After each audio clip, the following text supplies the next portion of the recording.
the Within Orb podcast. Come get Within Orb. Hello, my name is Jenn Zahrt, and welcome to Within Orb, a production of the Celestial Arts Education Library, a podcast bringing people together around the love of astrology, books. Join me as I interview people about the astrology books that changed their life and practice. You can support the podcast at withinorb.com. Welcome to another episode of Within Orb, and today we are flying over the North Pole to Finland to speak with Helena Woods, who is there on a jet-setting mission to change your life with locational astrology. Helena, welcome to the show. Oh, thanks for having me, Jen. I'm so excited to bring this incredible information of astrocartography and learning to your audience. I am having some serious travel envy. Before my secondary progressed ascendant entered an earth sign, I was all about that travel life, and it was all pre-pandemic. So I have to say, finding your work, I was just like so excited to follow along and see where you're traveling. And I think you're the first person I've spoken with from Scandinavia who is in Scandinavia proper. So yeah, I know. Yeah, I love it. Finland is one of those underrated countries that not a lot of people talk about, but it's such a cool place. Helsinki, too, is one of the coolest cities. It's right on my Jupiter line, which I love coming back here. I always feel really there good. It is. That's it right there, right? Yeah. Helsinki is actually the punchline of one of the only jokes I remember. But it's in German. I love that. Yeah, that's awesome. So where are you originally from, though? I'm from San Diego, California. So I grew up there until I was 18, and then I moved to New York City, lived in New York for 5 years. And then I've just been traveling ever since then. And I live in France. I've been in France for the last 6 years, but I travel a lot from my base in France. Did you move there because of astrocartography? No, I actually found out about astrocartography after I moved to France. And it's wild because I'm on my home line, like one of the ultimate places that's like best for me for feeling a sense of home in my life. And I've never felt at home anywhere until I've been to this line, the Venus IC line. And it's going through the northeastern part of France. And when I moved here, I learned about astrocartography, and I've just been obsessed with it ever since, and teaching people and just learning as much as I can about it through my own experimentations of traveling to these lines. I love it. So going back to your early days then, how did you find astrology in book form? Yeah. I lived around the corner from a little spiritual new age shop when I was in high school, and I was given this book called The Secret Language of Birthdays, which I'm sure you know. I'm sure many people know about it. It's one of those like popular personality books that you like show to people at parties where you can look up your birthday and see what it means. But I was obsessed with that book when I was like 16. And that really got me into reading more books about birthdays, specifically like birthday personalities and all that. And eventually I started going to Barnes & Noble and this little new age shop around the corner from my house. And I was always drawn to the astrology section more than any other section in the bookstore. And, you know, growing up as a kid, my mom always took me to see astrologers. Like when I was born as like a baby, she had her astrologer make this huge packet of like, it's like 100-page document that's all about like my birthday, my chart, our synastry with me and my mom together. And so like I grew up as like a kid always having that in my room and not knowing really what it all meant. But as I got older in my teenage years, I started learning about it and researching that. And so over the years, it's like I got really into astrology in high school, and then in college, I would like skip class and go to Barnes & Noble and just like read astrology books on the floor. Like I couldn't afford the books. I was like super broke, but I would go to Barnes & Noble every day, and I would just read like Linda Goodman's sun sign books, or like if I was dating at the time, I would pull up the Astro Twins, like love, like, you know, how to date the different zodiac signs. Oh, so wow. It was like, I've just always loved that. And then it got really a lot deeper for me around 2018, 2019, when I started learning more about like traditional astrology and Hellenistic astrology, and Chris Brennan's work kind of opened up on YouTube for me. And that just sent me down a whole new wave of learning. And so it's always been in my life, but I've gone through seasons where I get really excited about it, like in the beginning, and I just learn about like the basics of the sun and moon. And then like a year later, I'll go deeper into the houses. So it's been like this beautiful progression over time. And then there's actual progressions. But Yeah, exactly. your mom made you 100+ page book of your chart Yes. interpretation. Have you gone back to maybe analyze how that astrologer got to their conclusions at all? Like what type of astrology? No, I don't even know who the astrologer is. Like Wow. my mom just got the packet made when I was born in the 90s, early 90s, and she still has it. It's still at her house. But yeah, it's interesting. And so I've always gone to astrologers ever since. My mom always took me to get my my birth chart read and everything. Yeah. Wow. Wow. Wow. Okay. So you're already on a mission to go around the world and follow your lines across the earth. So sending you to a deserted island is not actually like a huge challenge since you're already Yeah. on the run.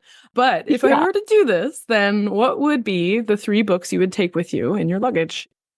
Definitely Demetra George's book, Astrology and the Authentic Self. I only just read it earlier this year, but it was one of those books that I had to buy.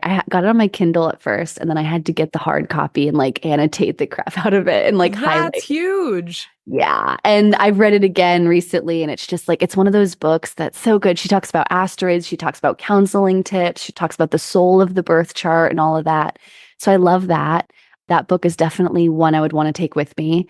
Hellenistic Astrology by Chris Brennan, for sure, just because I love learning about the history of astrology, like the Egyptians, the Mesopotamian, how religion kind of infiltrated and how it, astrology changed over the periods of, in the years past. And so I love learning about the history of astrology. So definitely Hellenistic astrology.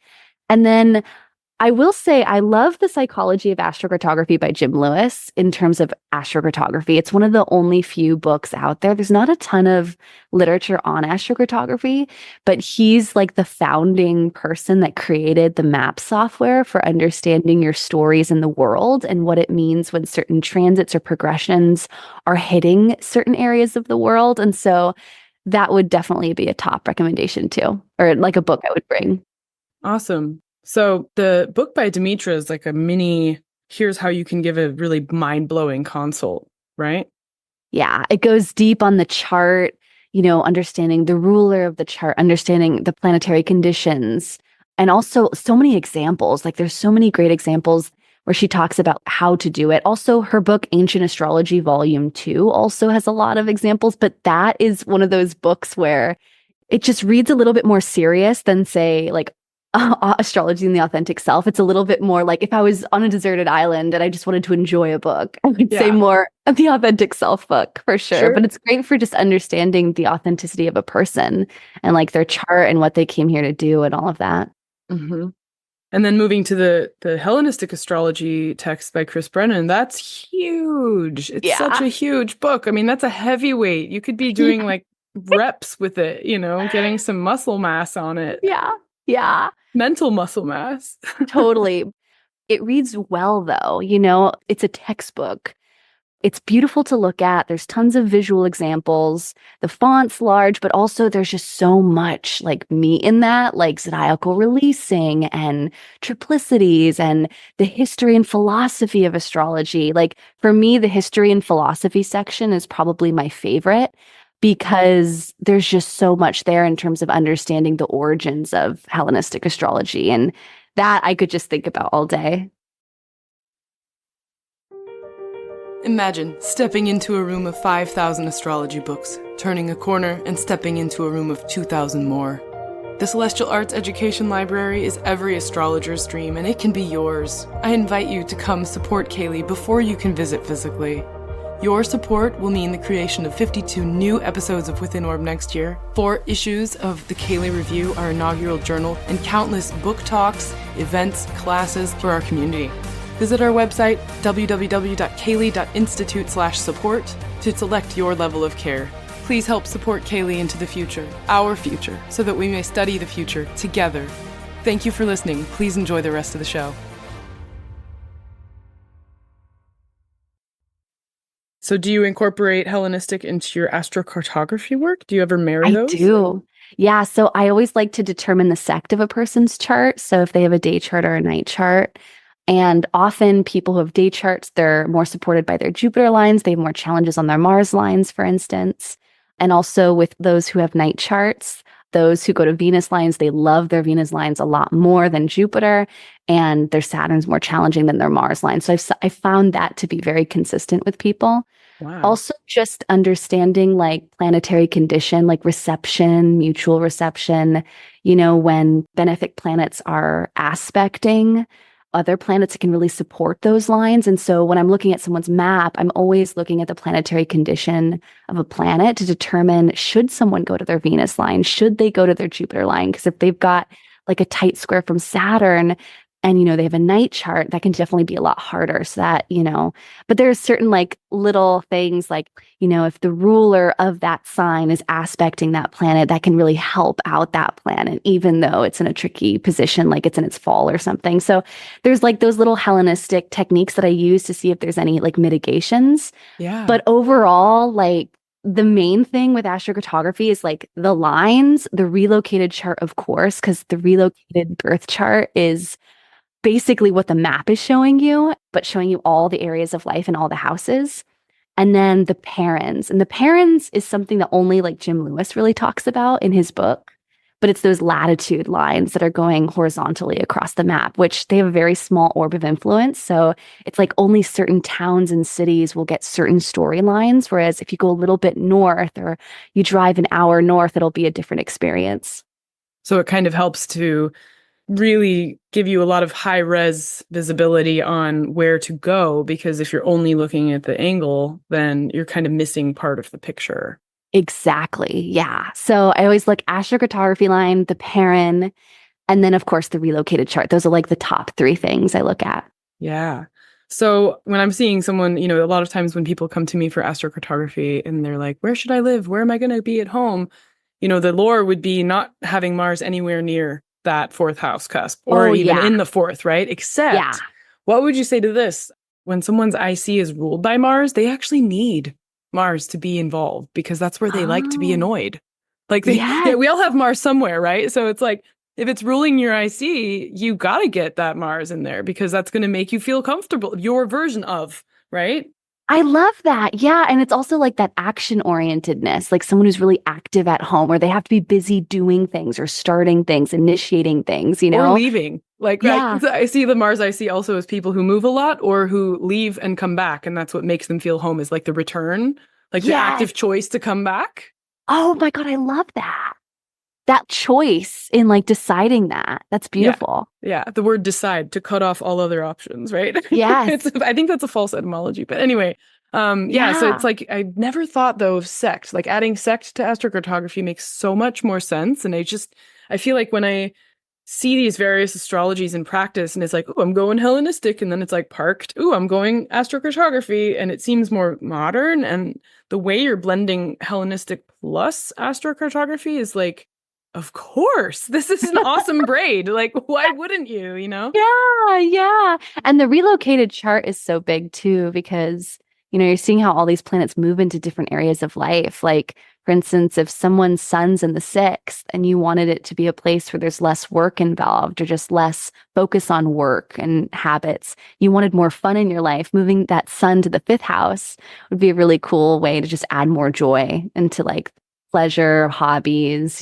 things like that. Hedonism. Yeah, totally. So which house system do you use when you're looking at the relocated chart? I use whole sign. Really? Yeah, I do. Okay. I do. I use whole sign. Yeah. I used Placidus for years, but I switched like 4 years ago. I've noticed in terms of timing, I've just noticed a lot more accuracy with when I've timed things with like when transits enter certain houses, affect certain areas of life. But what about you? I use multiple. Cool. I call it the open house system. So it would be looking at Placidus because of the way that the calculation of Placidus relates to magical hours, the planetary hours. And the whole sign gives me the more consensus reality view. But I also like using local space lines with astrocartography lines as well. Oh, fun. And how do you use that? Do you do it from the place of birth and just see where those lines are going through in nearby cities? I bet you can guess what my answer is going to be. Yeah. Multiple. I look Yes, at it multiple. so the story of the local space. Have you got local space in your toolkit? Do you work with local space lines? Definitely. Yeah. For like local areas to go to and which directions to go to. But also, I always place it from the birthplace to see where those lines going through other towns, cities, states, things like that. Yeah, so here's a fun story. So Michael Erlewine was the one who came up with local space lines when he was at his Sangha. He had in Big Rapids, Michigan, a Buddhist temple, the Heart Center. And he told me this when I was visiting there to get the collection of books from the Heart Center to CAELi in 2018. And he said, over breakfast, he said, I was walking around the Sangha once and I just had this vision of like, what if I, from my heart, walked towards the planet culminating and just kept walking all the way around the world and came back to the Sangha right here for every single planet. So in every direction. And that planet would then be having a relational conversation with me about its promise. Those are more my words at this point. I've said this so many times in consults or whatever, but it's basically like this heart centered, literally from the heart center, Buddhist way of looking at the world and your chart in the world. And what Jim Lewis did is more of a mapping your chart on the planet if you'd been born everywhere simultaneously so that you could look at one glance all of the relocated charts. And so I work with them both, seeing the idea of repeating mantras that you get when you're also doing the circulations around a Sangha, or you're accumulating mantras in your practice, that your birth local space lines are always there because it's your imprint. You can't take away the fact that you got born where you got born. But if you've spent most of your life somewhere else, the number of times the Earth has gone around the sun from that place with you in it gives you a new set of lines and a new orientation to those lines. So then you get two. You get your birth local space and then your relocated local space. And then if you move again, the relocated local space is active only for so amount of time until you accumulate more energy for the new place. So like for you, the story would be you're into California, then New York got 5 years of accumulation. Now France is the one that's got 6 years of accumulation. So the New York lines have faded because you're really looking at the world from the perspective of France, even though you're not there now, like, and you could theoretically have local space lines everywhere you are on Earth. The power of them is accumulative, like the way you do with mantras. Oh, I love that. So you've met him. You've met Michael. Mm-hmm. Yeah. Oh my God. That's like meeting a legend. Like, yeah, he created that. That's amazing. Yeah. And his books are here. He had given a huge donation to a university in Illinois. Oh and when he was ready to kind of retire the center and sell the library building that he had, he said on Facebook, he's like, anybody want to come and pack these books up? They're yours. You just have to come here and get them. And I'm like, I'm on the next plane. I'll be right there. My God, that is so cool. Yeah. Oh my God, that's incredible. Yeah, I mean, so I use it from the birthplace, of course, and that's like permanent, keeping those lines, the local space lines as is. But I also like to move them when I travel. So like I'll find my Airbnb, my location, and I'll see like which direction am I going in from my place. So like I, for instance, lived for a month and a half in LA earlier this year. And I did this experiment where I put my local space lines from my house and I would go to the areas where those local space lines are going from. It was really interesting. Like the gym that I worked out in all the time, or like places where I felt really motivated and ambitious, I was on my Mars local space line.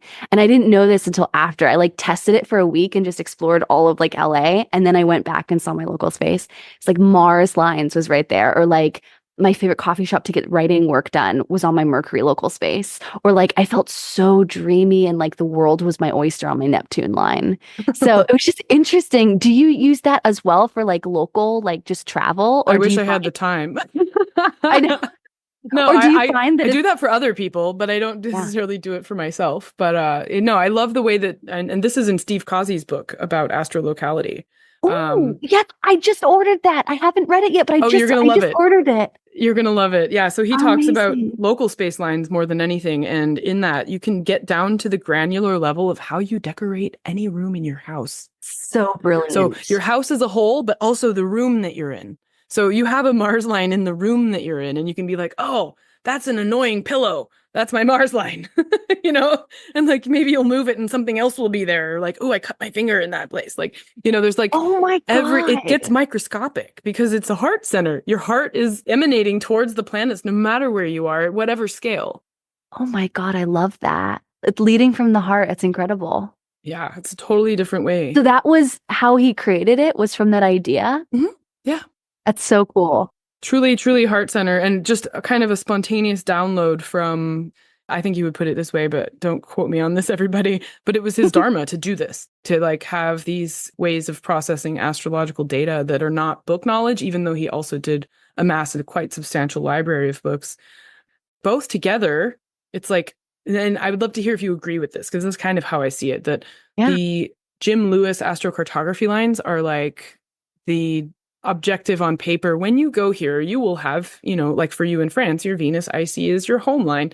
But there are many places within France probably that your local space lines would be like, I don't like it here, because your local space feeling body is saying, on paper, this should be amazing. And yes, all these great things are happening out in the world with me in it, in this place. And I feel horrible because the local space is that inside out experience. So there's contradictions, Wow. The thing is, I move every year. And so I've moved in like 5 different regions of France, including the island of Corsica. Oh, so my local space lines like change every year. And plus I travel constantly, like I'm always on the road. So I haven't noticed it as much with local space, but I have noticed it a lot with the parans, those latitude crossings.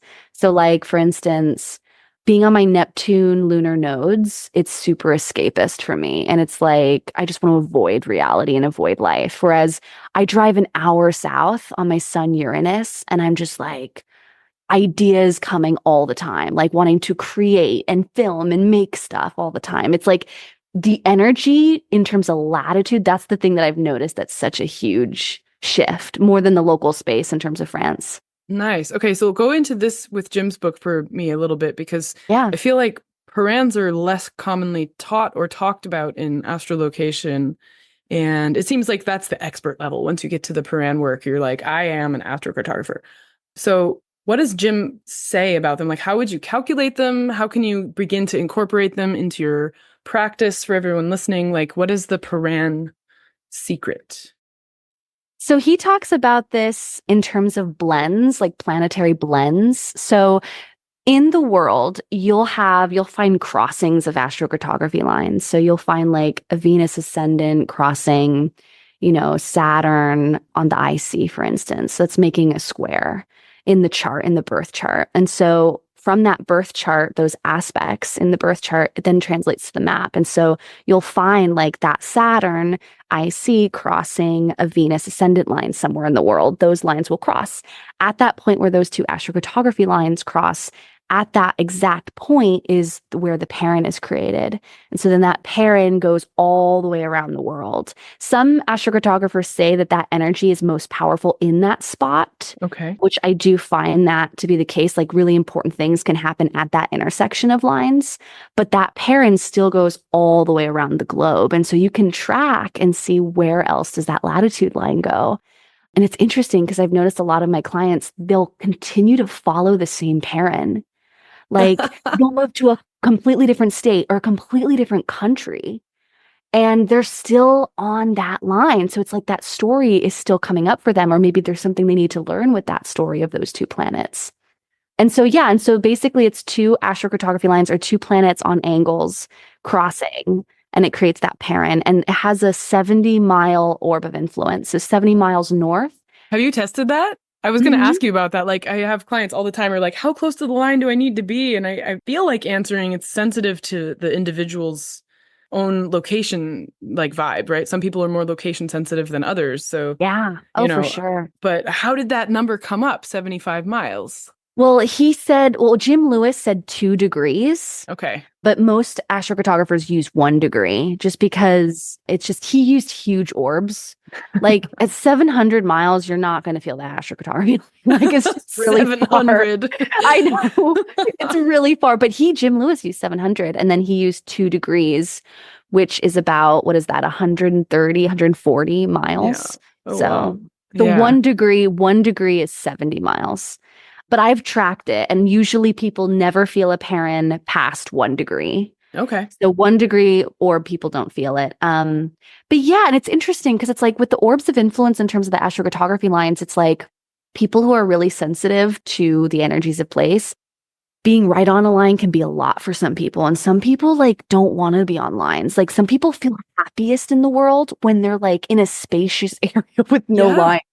Everyone's different. Everyone, feels better in different places. Right. So break it down visually with language, obviously, because this is audio for people listening. When you say I'm in a place where I'm not on my lines, what that means is that in your relocated chart, there are no angular planets. Yeah. Yeah. And when you live, quote unquote, on a line, whatever line you are on, it puts that planet on an angle. So if it's a planet like Uranus, it's like your fingers are in an electrical socket. Like, how long do you want to stay there?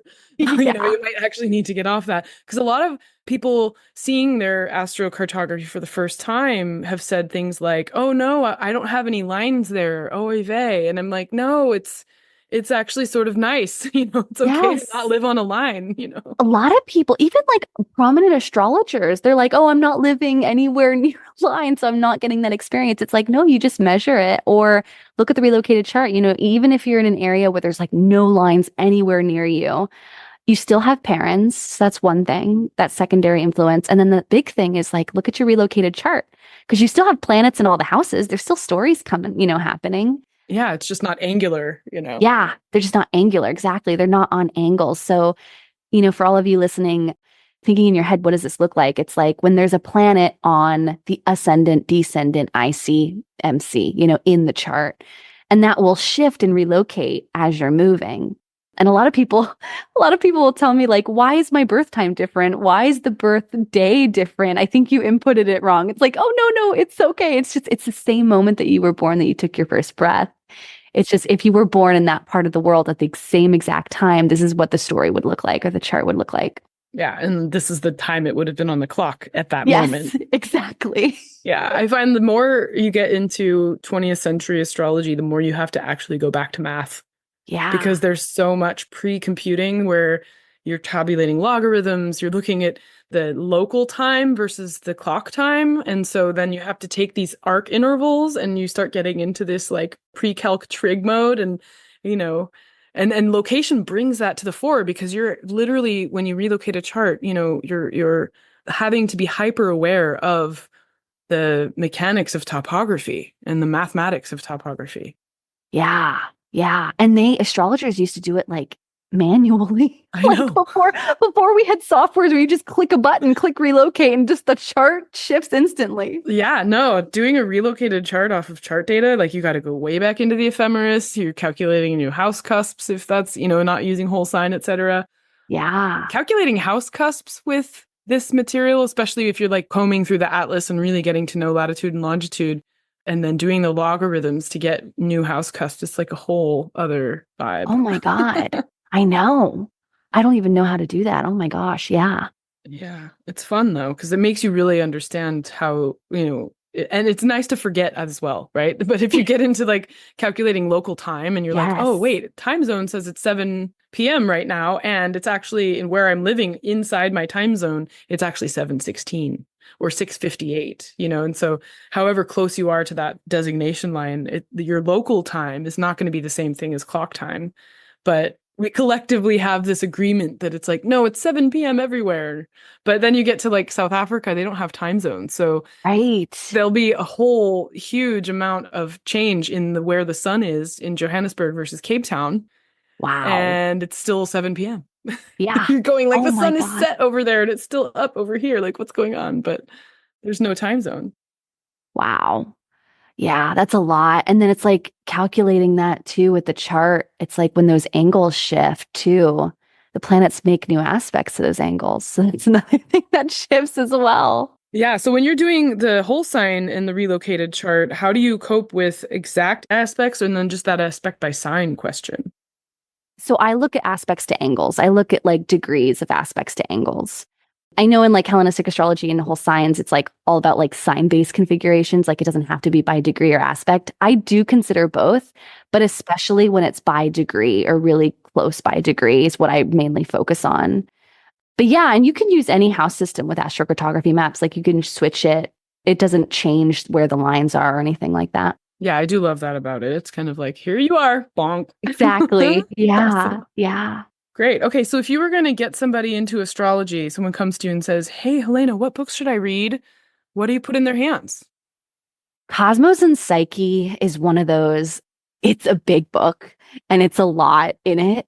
But like, if I wanted to get someone excited, or maybe like someone needed some convincing as to like how astrology, like the correlation with celestial bodies and earthly events, like what's happening in the cosmos versus what's happening in the real world. And like, how can we back up with things that have been happening in history? Cosmos and Psyche by Richard Tarnas, for sure. Just because those historical moments tracked in the book, it's just like, once you read it, or at least just read a few chapters, it's like, oh my gosh, things are divinely timed and it's weird. And we can watch those correlations and also make predictions for the future with that too. That's a big one. I'm trying to think of some other ones that are really, really big. Geodetic astrology. That's a new one that I just read, and I'm really interested in it. It's all about geodetic mapping and making predictions with world events, things like that, based on the map using geodetic lines. Yeah, break down what geodetic means if you can. Yeah, geodetic basically is a fixed map of the world where, like, at 0 degrees Aries, I believe it starts in the UK, but there are certain points in the world where we have certain lines always there. And so during eclipses especially, there's like a calculation of it where it's like you minus or subtract the solar eclipse and the lunar eclipse, the degrees, and you can see, okay, that's the number of the degrees. What sign, zodiac sign is that in? And you can see like, oh, that geodetic line is here on the map. It's a fixed geodetic line on the map, and you can make predictions based on where an event or something is happening in the world. Whoa. I'm not an expert in geodetic astrology. Sure. It's one of those like sub branches of locational astrology, but there's a great book by Chris McRae that's really interesting. And she talks about like how countries in the world have these certain archetypes and stories based on their charts and everything in the geodetic astrology. It's really fascinating. Awesome. And you'd give that to a beginner. Well, the thing is, it's like 80 pages. Okay. And it's read really simply. And she has a lot of examples of like things in history that have happened. Okay, for a beginner, newbie beginner, I would say very simple book, Astrology Made Easy by Yasmin Boland. It's one of those books where it's like, first time getting into astrology, here's how you can break down your chart, understand what the planets mean, what the signs mean. Very, very simple language. It's really easy to read. If you want to go more the traditional route, Astrology and the Authentic Self by Demetra George, for sure. Awesome. Awesome. Well, thank you so much for taking time out of the day or night where you are to chat with everybody at Within Orb and share your perspective on all of the books that you love. And where can people find you? I mean, not where on earth, because obviously that'll change all the time, but on the internet, where can people get a hold of you? Yeah, you can find me on my website at helenawoods.com. I have lots of free resources, free blog posts, free YouTube videos, free astrocartography guides that you can get started learning and understanding how to read your map. Wonderful. Okay, thank you so much. Thanks for having me, Jen. Thank you for listening to Within Orb. To learn more about the Celestial Arts Education Library, or to become a member, visit our website at CAELi.institute. That's www.caeli.institute. If you enjoyed this episode, please help spread the word. Follow or subscribe to Within Orb in your podcatcher of choice, rate it 5 stars, or write us a happy review. This helps others find the show. We also want to give a big thanks to the indie band The E-Block for contributing their song Wake Up for our intro and outro music. You can find them at their website, eblockband.com. This is Jenn Zahrt, signing off for now. See you next time.